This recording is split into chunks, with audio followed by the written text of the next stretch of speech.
आपको बताते चलें कि एक बड़ा फैसला आया है। लेफ्टिनेंट जनरल रिटायर्ड फैज़ हमीद के खिलाफ फौजी तहवील में उनको ले लिया गया है और लेफ्टिनेंट जनरल रिटायर्ड फैज़ हमीद के खिलाफ कोर्ट मार्शल की कार्रवाई का भी आगाज़ कर दी गया, जबकि फैज़ हमीद के खिलाफ आर्मी एक्ट के दफात के तहत मुनासिब इंजबाती कार्रवाई का आगाज़ भी कर दिया गया। सुप्रीम कोर्ट के अहकाम की तामील करते हुए तफसीली कोर्ट ऑफ इंक्वायरी की गई है। लेफ्टिनेंट जनरल रिटायर्ड फैज़ हमीद को फौजी तहवील में भी लिया गया है। इसके अलावा लेफ्टिनेंट जनरल रिटायर्ड फैज़ हमीद के खिलाफ कोर्ट मार्शल की कार्रवाई का बाकायदा तौर पर आगाज़ कर लिया गया और सुप्रीम कोर्ट के हुक्म पर लेफ्टिनेंट जनरल रिटायर्ड फैज़ हमीद के खिलाफ टॉप सिटी की कोर्ट ऑफ इंक्वायरी शुरू की गई है। टॉप सिटी की जानिब से नवंबर 2023 में सुप्रीम कोर्ट से रुजू किया गया था और उसी की रोशनी में ये सारी कार्रवाई अब फौज की जानिब से की जा रही है। फैज़ हमीद के खिलाफ आर्मी एक्ट की दफात के तहत मुनासिब इंजबाती कार्रवाई का आगाज़ हो चुका है ISPR की जानिब से, अब ये कहा जा रहा है। और मजीद आपको इससे मुतालिक बताते चलें कि सुप्रीम कोर्ट के अहकाम की तामील करते हुए तफसीली कोर्ट इंक्वायरी भी की गई है।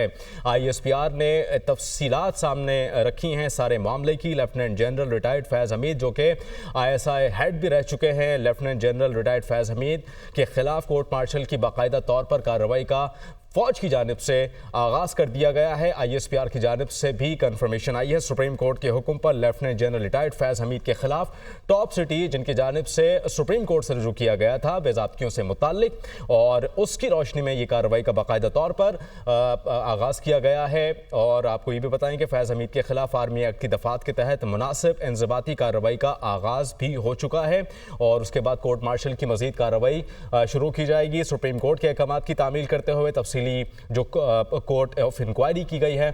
उससे मुतालिक भी ISPR बता रहा है। इस खबर से मुतालिक दिफाई तज्ज़ियाकार और दीगर तज्ज़ियाकार से राबते हम करने की कोशिश कर रहे हैं। दुनिया न्यूज़ की जानिब से इस मुतालिक आपको बरवक्त खबर दी जा रही है कि लेफ्टिनेंट जनरल रिटायर्ड फैज़ हमीद को फ़ौजी तहवील में ले लिया गया है और मज़ीद उनके ख़िलाफ़ जो फ़ौज की जो ज़वाबित के रोशनी में जो कार्रवाई होती है उससे मुतालिक आपको अपडेट दे रहे हैं। कोर्ट मार्शल की कार्रवाई का आगाज़ भी किया गया है। सुप्रीम कोर्ट के हुक्म पर लेफ्टिनेंट जनरल रिटायर्ड फैज़ हमीद जो कि ISI हेड भी रह चुके हैं, टॉप सिटी की कोर्ट ऑफ इंक्वायरी शुरू की गई। फैज़ हमीद के खिलाफ आर्मी एक्ट की दफात के तहत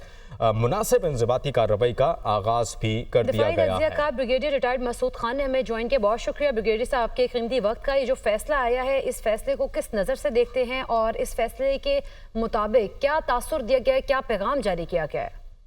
ये पैगाम बड़ा वाज़ेह किस्म का पैगाम पाकिस्तान फौज की तरफ से आया है। आपके इर्रेस्पेक्टिव ऑफ आपका रैंक क्या है, आपका स्टेटस क्या है, चाहे आप हाजिर सर्विस हैं, आप रिटायर्ड हैं, लेकिन आप किसी ऐसे एक्ट में इन्वॉल्व हैं जो पाकिस्तान के खिलाफ है, पाकिस्तान आर्मी के डिसिप्लिन के खिलाफ है,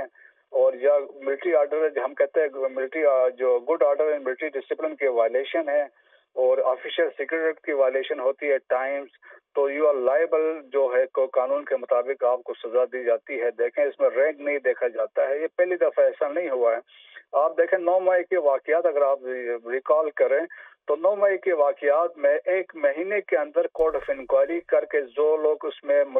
जो लोग उनमें पाए गए थे कि वो फेल टू प्रिवेंट जो राइटर्स को उस कंपाउंड्स में दाखिल होने से, तो उसमें एक लेफ्टिनेंट जनरल था, 3 मेजर जनरल्स थे, 7 ब्रिगेडियर्स थे और बाकी रैंक के भी और थे। तकरीबन 15 के करीब ऑफिसर्स को 1 महीने के अंदर फारिग किया गया था। और इससे पहले भी कुछ ऐसे वाकयात हुए थे जिसमें एस्पिनाज रिलेटेड इश्यूज थे, उसमें भी कैपिटल पनिशमेंट दी गई है थी। तो फौज का ये एक वाज़ेह मैसेज है कि जी इसमें एक तो फौज में कंप्रोमाइज डिसिप्लिन पे कोई नहीं करते हैं, सेकंड इसमें कड़ा एहतसाब होता है और फौज एक डिसिप्लिन इदारा है, एक मुनज़्ज़म इदारा है। इसी पे फौज एक कहा जाता है इस मुल्क के सेंटर ऑफ ग्रेविटी है जिसने इस मुल्क को जोड़ कर रखा है। लेकिन इसके साथ साथ एक मैसेज उनके लिए भी है जो लोग डिजिटल टेररिज्म में इन्वॉल्व हैं, जो अफवाज पाकिस्तान के खिलाफ, इदारों के खिलाफ एक मुनज़्ज़म तौर पे फेक न्यूज़ है, कॉन्स्पिरेसी थ्योरीज हैं, इंसल्टिंग नैरेटिव से पैडल करते हैं, तो उनके लिए भी मैसेज है जब अफवाज पाकिस्तान अपने सीनियर रैंक के इस तरह के लोगों को माफ नहीं करती, तो जो लोग पाकिस्तान के खिलाफ, पाकिस्तान को डिस्टेबलाइज करने के में इन्वॉल्व हैं, तो उनके लिए भी मैसेज है कि माफ़ी उनके लिए भी नहीं होगी। और दूसरे इदारों के लिए भी मैसेज यही है कि जो लोग दूसरे हैं जो पाकिस्तान के खिलाफ कोई चीज़ ऐसी होती है जिसमें वो इन्वॉल्व होते हैं, تو میرے خیال میں ان کے لیے بھی معافی نہیں ہونے چاہیے، اور توقع یہی ہے کہ ہماری جو جوڈیشری ہے، جو لوور ہے، ہائر ہے، جس میں ہمارے کچھ کیسز پینڈنگ ہیں یا ٹیررزم کے کیسز ہیں، جب ہم بات کرتے ہیں خیبر پختونخوا اور بلوچستان میں